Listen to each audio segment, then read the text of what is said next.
Hello, everybody, and welcome to yet another edition of Paradigm Shift and Educational Comedy. As many of you may know, Mark Zuckerberg of Facebook has been throwing a hissy fit tantrum about TSU or SU, whatever you'd like to call it, and has put a full-blown ban on the thing, and it's been generating a lot of media buzz lately, so on and so forth.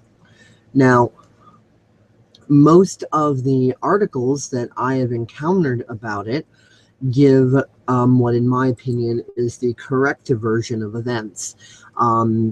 Like, for example, CNN Money, RT News, my article on Sumatic, Blog Job, InfoBunny, ZDNet, Boing Boing, etc. I feel these are accurate representations to the best of my knowledge. Now, of course, when it comes to any new paradigm, the old paradigm is going to try to struggle for continuity and survival and is going to flat out reject the new paradigm. Many people think, well, because we're taught to think this, but many people are under the illusion that when new paradigms come in, be it ways of viewing the world or the universe or new technologies or what have you, people imagine that there's this huge majority consensus that takes place, and it's just this happy, jolly thing that, oh, everybody agreed this is great and let's do it. Well, nobody called a convention and said, hey, we're going to invent the cell phone, but not if the majority doesn't approve of us doing it. So we're going to take a vote here on the world population and see who wants the cell phone invented, or the internet, or the personal computer, or smartphones, or, and just about anything you can think of. As a matter of fact, way back in the day, when things such as electricity and the automobile were new, there were people who thought that, well, in the best case of the pessimism, they thought that it was completely unnecessary. Oh, human beings will never need that. Scoff, scoff. Oh, horse and buggy's good enough. What say you? And in the absolute worst case of the pessimism, it's like, those newfangled contraptions are evil. They're from the devil. So obviously it's not like new paradigms come out and everybody's just like, oh, cool, we're just going to drop our old ways of thinking about the world and just jump right in on this new paradigm. So, of course, even though most of the articles I've seen so far have been on par with proper research into what's actually going on and the way things work, this article from Mashable is the first one that I have seen so far that has a really big logical fallacy going on. This article is by Carissa Bell, and it goes like this. Facebook has stopped allowing its users to mention the name of another social network on its apps and website, but it's not for the reasons you might think. This site is TSU.co, an invite-only social network that is premised on the idea of sharing ad revenue with its users. The problem, it seems, is the site became a huge source of spam on Facebook, so the company blocked its users from mentioning the URL. Typing TSU.co anywhere in Facebook Instagram, or Facebook Messenger results in various error messages that let you know your comment won't be posted. There doesn't seem to be a similar ban on WhatsApp, though. I've never heard of that. Anyway, the problem apparently is TSU's business model, which is premised on financially rewarding its users based on how much they share. TSU keeps 10% of ad revenue generated by users' content, while the remaining 90% distributed among the users who invited that friend. If that model sounds familiar, it's because it's a lot like how pyramid schemes work. The SU algo. User A invites user B, who invites user C, who invites user D. Part 1. $100 of the earned revenue is generated from user D's original content. Part 2. $10, 10% is distributed to TSU. Part 3, 90% is distributed to the users users using the rule of infinite thirds. So basically, this person is claiming that, TSU is using infinite math. Facebook says sites like TSU encourage spammy behavior, which violates the rules for developers, etc., etc., etc. Notably, the company's Facebook page, which has more than 11,000 fans, is up and running.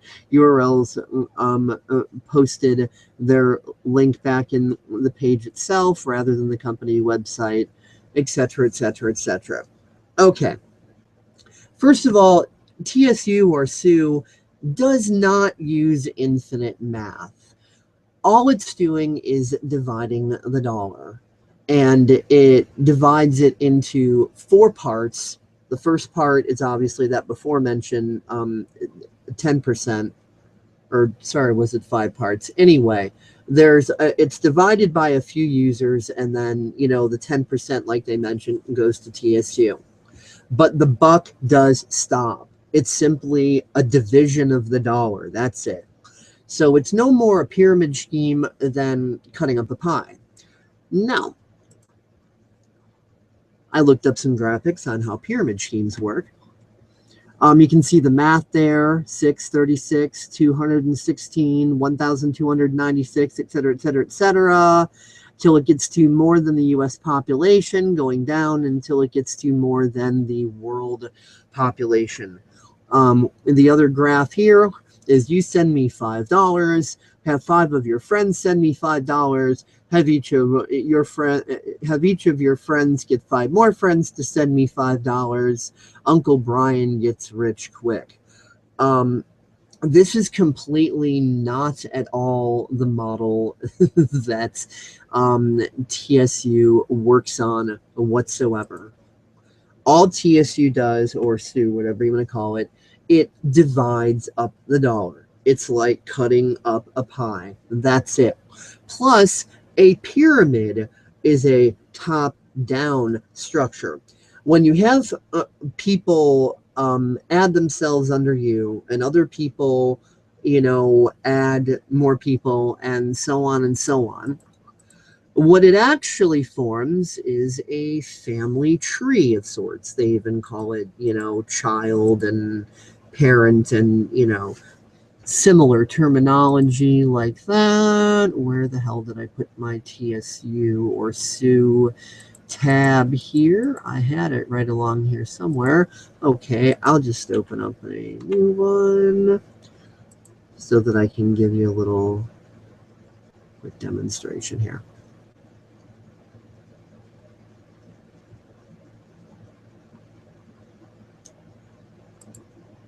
Alrighty. I'm going to go into my family tree here, as it's called, just to show you. So as you can see, I have 2,022 friends so far, 8 new children, 38 children total, a total of 495 in my network, and 1,007 followers. And as you can see, I'll click on Richard Hamilton, view descendants, and you could view descendants down lower for when it has it, so on and so forth. Actually, let me pick one where I know for a fact there's going to be a lot of descendants on there. Okay, 1 second here. Yeah, Sammy Broker. Sammy Broker has a bunch of people under her, and then we go to Jeremy Ward, who has like bunches of people under him. Then you can view under the Nikola Tesla page, and then there's so on, and it goes down deeper and deeper. This is just a family tree. This is not a pyramid, and it branches out similarly the way you might expect, like, Ancestry.com or something to branch out. That is not a pyramid. I mean, if human reproduction is a top-down pyramid, then we're in a lot of trouble, because pretty soon we're going to all be just a bunch of inbred fucks that are just beating each other over the head with hammers. Now, with a pyramid scheme also, you have to put money into it. Sue does not ask anybody for one red frickin' cent. So there's no money going in. And yes, there actually is money going out. Otherwise, videos like this would not be able to exist. I'm going to prove here that Sue actually does pay the frickin' users. Here you go. Hello, beautiful people.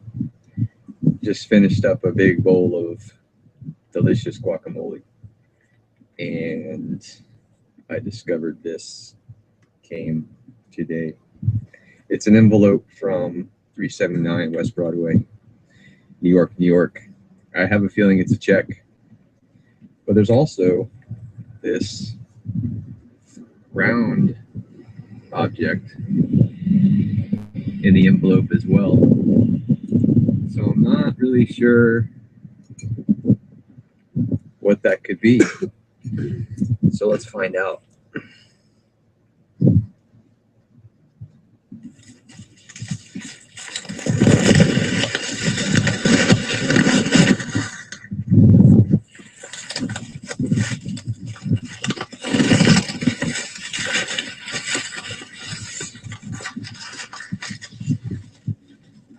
There it is. $300 and some cool looking Sue stickers. So that's $300 more than I ever got from Facebook or Twitter or Instagram. So that's $600 total, 3 different checks. I'll be holding out for $400 on the next one. And so share this with everyone. Let them know the power of the tsunami. I love you all. Have an awesome day. Now, if this was a pyramid scheme, he wouldn't have been getting paid nothing.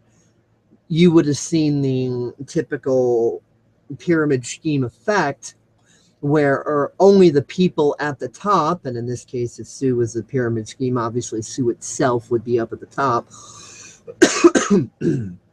Only the people up at the top are getting paid, and everybody else is just getting the shaft. And you totally don't see this happening. All you literally see is ad revenue sharing. On Facebook and other social networks, they put advertisements on the page. The Facebook and whoever else, makes money from this advertisement. And do they share that revenue with the users? No, obviously they do not. What separates TSU from platforms like that is that TSU does share the revenue with its users. Now, if you notice on the Mashable site, they keep saying Facebook says, a Facebook spokesperson told Mashable, etc., etc., etc. But they did not talk to any actual Sue users at all, and they didn't talk to Sue at all, and they didn't really investigate anything or talk to anybody else to really see what was going on. All they did was talk to the Facebook spokesperson, and that's it. That is literally it. That's literally all they did. And when you're trying to do investigative research, you need to look at all sides of the story, not just one side. If you only look at one side, that's not doing research. That's called cherry picking. That's called picking only the results you want to see while ignoring everything else.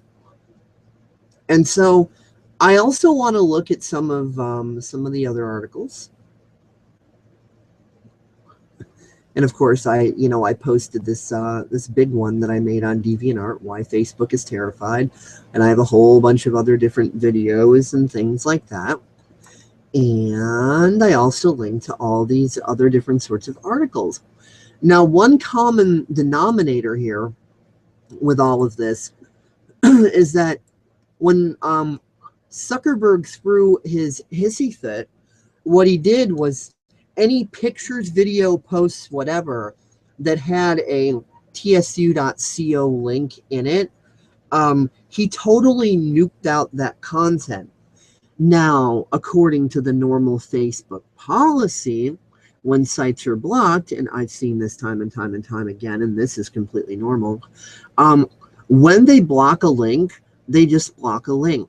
So if you have a video or a photo or whatever that happens to contain that link, you get a little pop-up box thing saying, yeah, sorry, you can't share this. Whereas when Facebook first implemented its so-called block, which wasn't so much a block at all, it's just a total censorship maneuver, I know that I got a crap load of my own pictures from the Paradigm Shift and Educational Comedy page. I got a crap load of those instantly nuked. As well as Paradigm Shift and Educational Comedy video episodes that I had uploaded into Facebook videos. Any of those that had TSU links also got nuked, just completely freaking nuked, just gone, boom, thermonuclear detonation. Now, if this had just been a normal block or ban or what have you, then all of that would have remained, and whenever I would try to share any of that, it would have been, sorry, you can't share this because it contains a blocked link. Please correct the problem if you want to be able to share it. Please remove the link. Never have they decimated people's content before until now. And I mean, there have been artists and musicians and celebrities and work-at-home moms and regular people and just everybody all across the whole gamut that got content completely freaking nuked indiscriminately as malicious content. Just poof, gone, bye. So, that's another way you could tell this is a crock of shit. Now, according to CNN Money, try mentioning the social media website tsu.co on Facebook or Instagram or even in a private conversation on Facebook Messenger. It won't work. Let's see here. And it goes through the usual, that all of the valid art, well, I won't say valid because all the word valid means is that it exists. Let's just say all of the accurate and thoroughly researched articles, basically start off on this basic sort of intro. Facebook claims TSU links are spam that are annoying the community. TSU thinks Facebook is a bully trying to kill off competition. And that does seem to be true given their strong arm tactics. TSU is the tiniest social network, etc., etc., etc. I'm looking to go down to some of the extra added information. Okay, there we go. CNN Money spoke to a dozen TSU or SU users. Most are photographers, models, and other artists drawn to what they say is TSU's more equitable pay-for-content program. Most of them haven't made a dime yet, but they feel this Facebook block is unfair. Yes, it does take time to make money. That's been the case in every paradigm with everything. People who are impatient and expect it to just rain money instantly are fucking idiots. Claudia Everest is a 47-year-old cancer survivor living in northern England. To pass the time during chemotherapy, she started a dog a day, drawing 25 dogs every day and selling her artwork from home. She's furious that Facebook deleted every post in which she ever mentioned TSU.co, 7,500 by her estimate. Quote, Facebook either completely removed or labeled them as malicious content, she said. If you take a look at my cartoons, I think you will agree that the idea that my work is malicious is laughable. Carolina Franco, a 28-year-old model in Colombia, thinks Facebook's strategy is an attempt to keep its users from flocking to a competitor. Very few people even know about TSU, she said. I don't believe that Facebook and Instagram want Sue to go viral. It would cost them a lot of money. Bingo. Spot on. Let's look at another article. RT News, which tends to be a very reputable source of news, mainly because they typically understand how to differentiate between actual news and what is just their opinion, and they tend to research things very freaking thoroughly. Oh, and by the way, DeviantArt has also blocked them for just no damn good reason. Notice that places like Twitter, Pinterest, etc. have not blocked TSU at all. Okay. No soup for you. Moving in on RT. And again, I'll skim through and skip the usual repetitive, obvious of explaining what Sue is and what Facebook has done, because that's just duplicate information that, each of these articles has. I want to go down to the unique information. Okay, here's another mention of Dog Day. Let's see here. It has had quite an impact on myself and my business. Everest told ZDNet, the whole idea that Facebook have labeled my dogs as malicious content is laughable.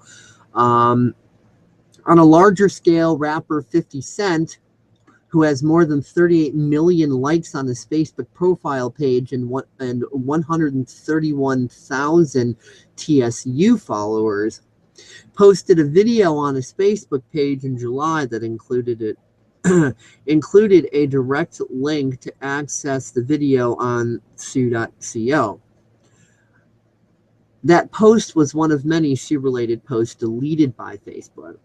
Sue founder Zubchek estimated last month that 5 to 10 million items have been removed from Facebook, both automated and manual. We are investigating the extent of what's going on between Facebook and Sue, he told ZDNet last month.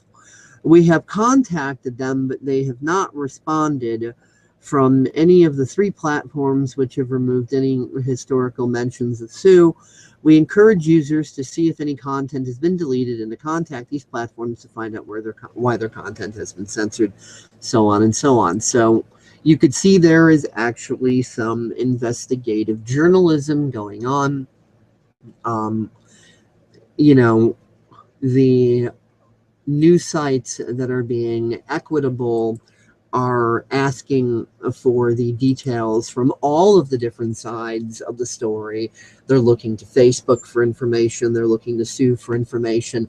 They're looking to Sue users for information. They're checking out all of these different sources.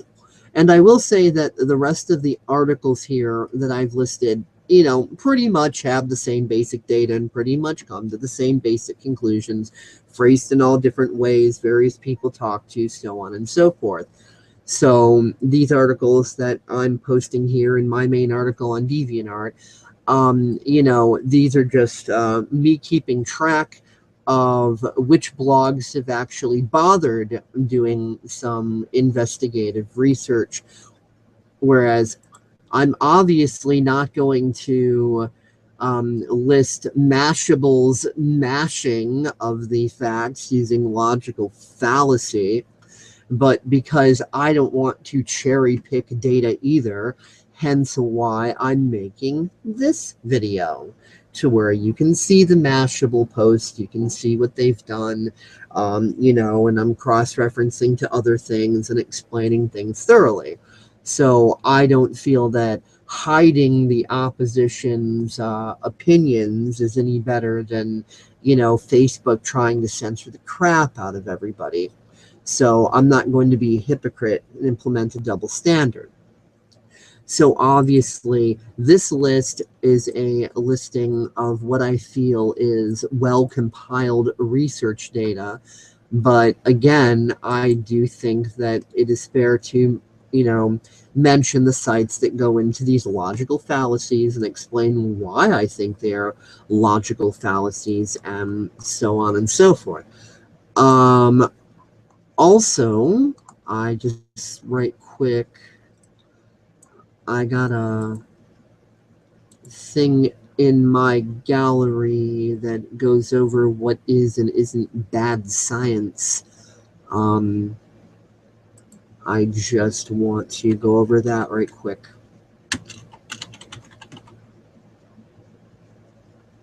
Come on.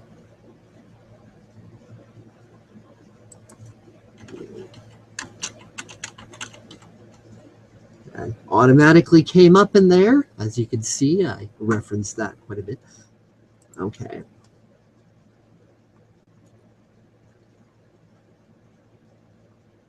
Okay, a rough guide to spotting bad science. 1. Sensationalized headlines. Headlines of articles are commonly designed to entice viewers.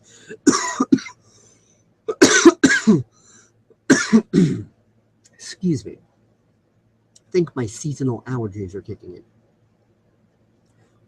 Designed to entice viewers into clicking on and reading the article. At best, they oversimplify the findings of research. At worst, they sensationalize and misrepresent them. Obviously, we can see that Mashable did an oversimplification. They did not really do the investigative research that they should have done. Misinterpreted results. News articles sometimes distort or misinterpret the findings of research for the sake of a good story, intentionally or unintentionally. If possible, try to read the original research rather than relying on the article based on it for information. Well, that's 2 for 2 so far, although I highly doubt this person has some sort of evil plot or conspiracy to side with Facebook and undermine Sue. So I'm going to presume for the moment that, to the best of my knowledge, the person who wrote the Mashable article misinterpreted the results unintentionally, subconsciously based on her own paradigms about how, life is struggle and suffering and nothing comes easy. So therefore, anything that seems to be a benefit to humanity, that seems to be helpful as opposed to destructive, must be a scam. There's a lot of people that have that paradigm going on. So, 3, conflict of interest. Many companies employ scientists to carry out public research. Whilst this does not necessarily invalidate research, it should be analyzed with this in mind. Research can also be misrepresented for personal or financial gain.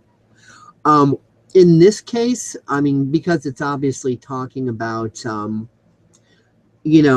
basically only stating one side of the story, the fact that this person or this group or whatever this person is in regards to Mashable, whoever they are, they seem to only consult Facebook's side of the story and no other side.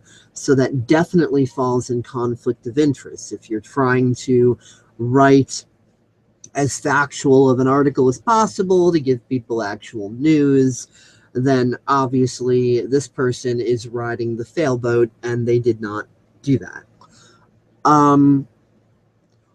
Correlation and causation. Be wary of confusion of correlation and causation. Correlation between 2 variables doesn't automatically mean one causes the other. Global warming has increased since the 1800s, and pirate numbers decreased, but lack of pirates doesn't cause global warming. Exactly.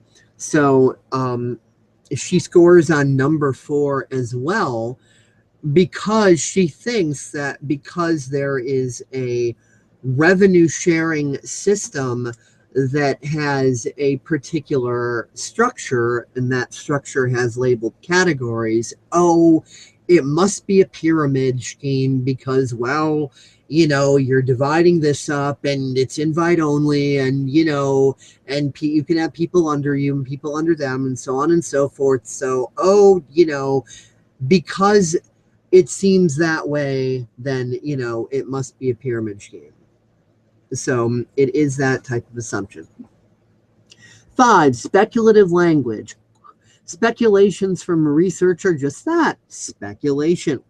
Be on the lookout for words such as may, could, might, and others, as it is unlikely the research provides hard evidence for any conclusions they proceed. I'd say that this person went straight out of speculation and into complete assumption. Like, to claim that absolutely that, yes, Sue is running on a pyramid scheme model. No, they're totally not. It doesn't take much research to determine that. 6, sample size too small. In trials, the smaller a sample size, the lower the confidence in the results from that sample.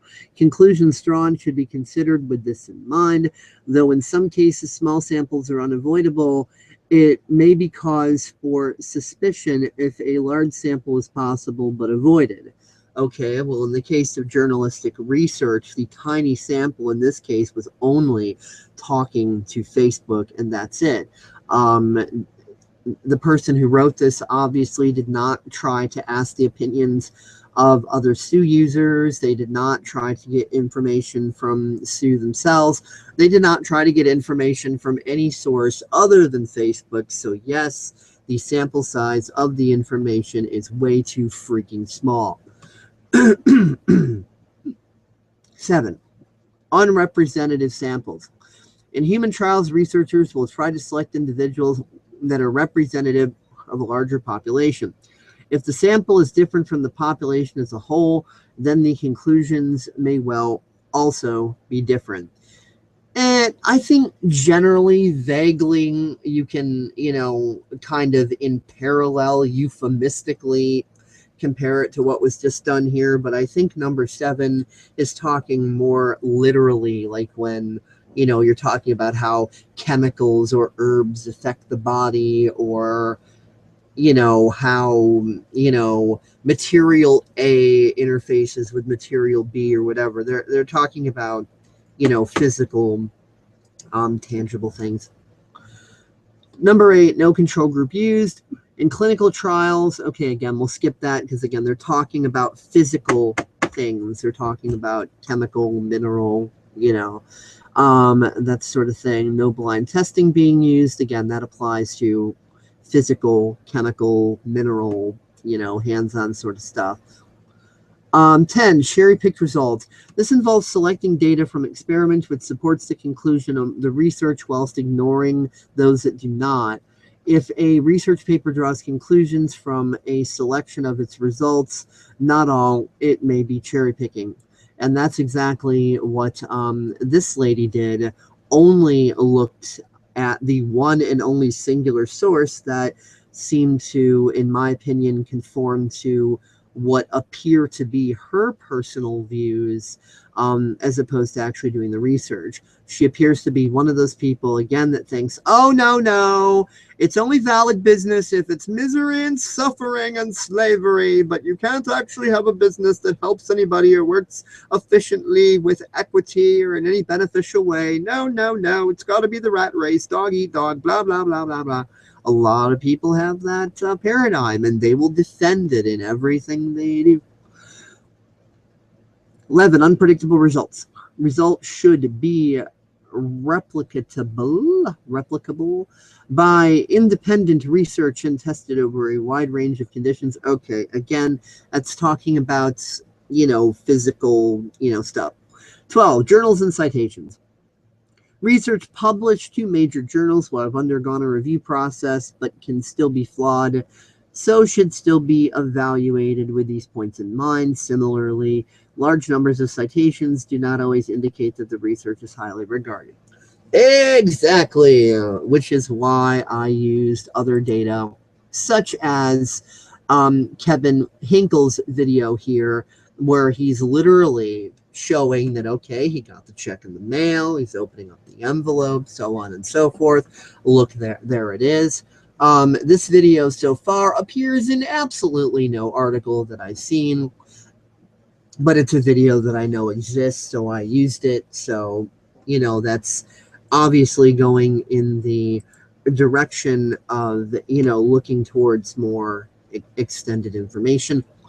I would also, if you want to look more into how to research things in an unbiased way, if truth is actually what you're looking for and not to justify a pre-existing paradigm, there is a YouTube video I have, PSEC 2015, identifying mental malware or something to that effect. Hold on. PSEC. Let's just do a search. 2015 mental malware. So you put that in and boom, there we go, right at the top. PSEC 2015 featuring Larkin Rose in removing mental malware, 5 PhD summary. Okay, so this one will be one that will show you, basically the specifics of how to research in as unbiased of a way as possible and avoiding cherry-picked results and, et cetera, everything we're just talking about. So that's definitely a good video. And of course, Larkin Rose does have his own YouTube channel, and I would, suggest that you check that out and subscribe to that. He's a pretty logical dude. He's got a lot of really good shit on there. So it's always a pleasure to hear him talk about stuff because he is just completely just logical to the point, and he doesn't fuck around. So yeah. I hope that this video has helped everybody and has been a source of both information and entertainment. Obviously, I think it's funny that because of this hissy fit that Zuckerberg is toddler tantruming about, this is basically the best advertisement that he could have ever given his competitor. So, oh, and it's also cited in some of these articles and stuff, and according to Sebastian Zubchek, that, Facebook happily allows porn sites to go unblocked and their content is not maliciously, deleted. So long-term offending porn sites do not get taken care of. Yet, little old CO, thermonuclear obliteration for the first time ever that I know of, at least. I've never seen them just obliterate pictures and video and links and things like that. Usually it'll just prevent you from sharing it and say, oh, sorry, you can't share this because it contains a link that is probably dangerous or might be or whatever, so please remove the offending link, etc., etc. So yeah, it's just, it is so freaking obvious as to what's going on here, I swear. And of course, you have to have at least $100 generated minimum in order to be able to cash out from TSU. So once I have enough to cash out and I have my physical check in hand, I too will be posting a video of that so that you guys can see that, that physical evidence to, further illustrate that there's nothing nasty going on here. Well, plenty nasty going on in Facebook, apparently, but nothing nasty going on in the Sioux. So, yeah. That concludes this edition of Paradigm Shift and Educational Comedy. Thank you for watching. Have an awesomely wonderful day, evening, whatever it is in your part of the world, and catch you later. Bye-bye.